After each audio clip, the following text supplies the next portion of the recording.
shared the ZZ Top story with them? So Billy Gibbons has become an acquaintance, and I didn't know this at all. I didn't read it. And I was just talking about how much I love the Zombies. He's got this weird smile on his face. Like what? He goes, you know this, right? And I said, what? He goes, well, we weren't getting anywhere in Texas. You know, we were just playing some blues, and we loved the Zombies. And we read they broke up. So I said to Dusty, well, ain't nobody really knows what they look like down here, so what if we're the Zombies? My hand to God, what you know is ZZ Top. How they toured as the Texas as the Zombies. And when things start to go downhill for us, we're going to become a ZZ Top tribute.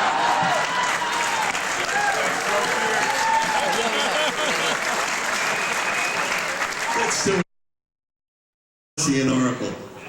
Coming back to this amazing album, which, by the way, is misspelled. How did that happen, Chris? We were, Rod and I were sharing a flat with, I was at art college with a friend, and he said, oh, come up with an idea for the cover. And Rod and I were so busy working that we didn't notice that he'd spelt it wrong. He just put out the first scheme of it, that's right. and it was very psychedelic, and we absolutely loved it. And I think we were on tour actually, and we said just go ahead and finish it. And the record company loved it, but when we got back, they said, oh, it's all finished. Will you come in and approve it? They actually said that we'd come in and approve it. So we walked in and we looked at it and we absolutely loved it, but we said to each other, he spelled it wrong. So we said to the guy, well, he's just got to change that. And the guy from the record company said, no, it's all, you know, it's all done and dusted. We haven't got any more money for this, so it has to go out like it is. And I said to Chris, what the hell are we going to do? So I said, I'll tell you what, we'll make up this story that it's an ode, it's a play on words, ode, you know, and a journey in song, you know, and that was the sort of slightly shaky thing that we said. But the thing is, that's what we told Colin as well. I can't believe it, and I believed it at the time. This is 1966. Are you serious? I believed it, and then we were doing an interview like this. When we were together in this new... Oh no, it was just before that, wasn't it? In 99 or something. It was yeah. just a few years ago, and in the interview, he let it slip that it was a mistake, and he made up this rather shaky story to cover it. And I said to him, Rod, bloody hell, mate. You've been telling me that story for 40 years. Couldn't you have at least confided in me?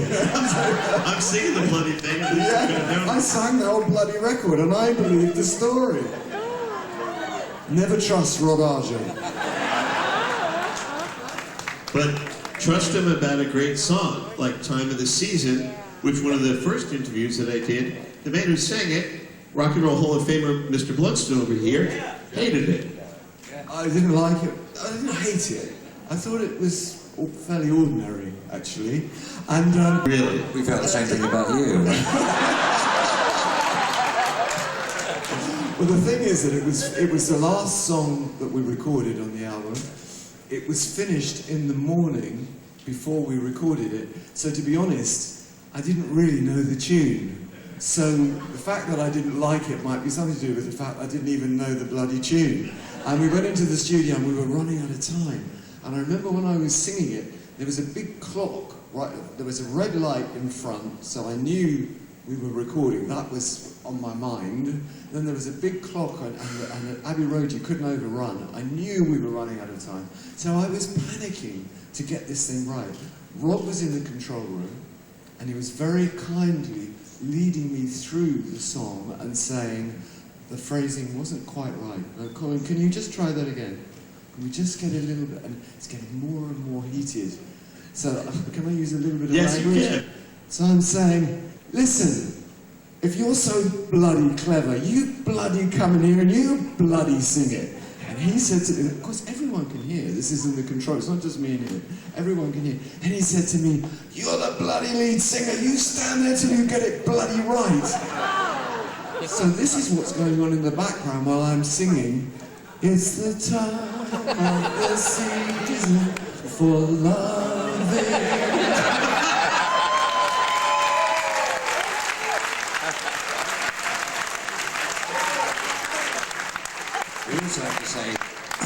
this was Rod's and my first production. We were fed up with not hearing the songs as we wrote them.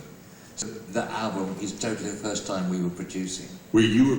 I think it was, there's a song called Changes, which if you've got the album, it's the first track on the second side. And there were so many harmonies in it. It's the only song that we got everyone singing. Hugh was singing, that was... Very happily, I was singing the bass line alongside Paul. So that helped. So we were all singing, but we were singing round this grand piano. So the red light's on, and that means you do not go into the studio. When the red light's on, no one goes in. We're singing round this piano, and the clock went to 1 o'clock, and the sessions were very strictly from 10 till 1. And as soon as the hand went to 1 o'clock, these guys came in, and they all dressed collar and tie, long brown coats. They were the guys that moved things in the brown coats. And we're actually singing this song, and they walk in and they start moving the bloody piano out. Right, to me, Fred! And we're still singing the song. Now, I like to think that somewhere in the background you can hear this. To me, Fred! Over here! I'm not sure if you can quite hear it, but that did happen. And we had to use it because all we had was £1,000 to record the whole album. Are you serious? That's it. Yeah. It was recorded for £1,000. So when they moved the piano, we kept singing. We just kept singing. And then when we finished the album, we'd used up the £1,000, right? And CBS said, yeah, it sounds great, we really like it.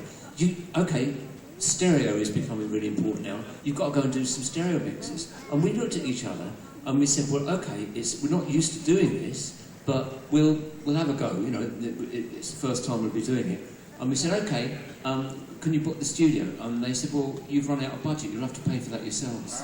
Oh my God. So £200 was put aside to do some very quick stereo mixes, and that's how the stereo version came out. I must say my favourite version is still the mono version at that time. And by the way, I asked them to come. Me and these guys are exhausted. They haven't slept, so they're not going to sit outside and sign. But they have already pre-signed a number of albums and things, and there is a box set of all the vinyl that is out there. It's absolutely gorgeous.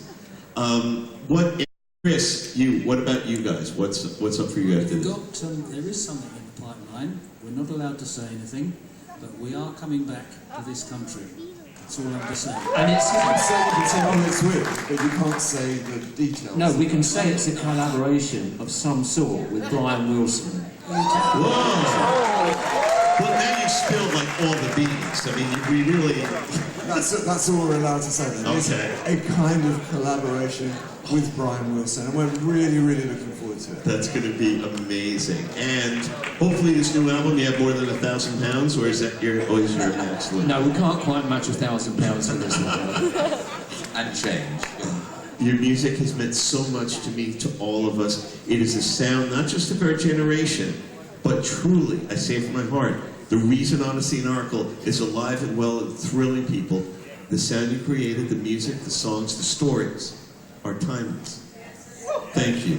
Rock and Roll Hall of Famers, Rod Archer, Colin Blunstone, Chris Wright, Hugh Grundy, the Zombie.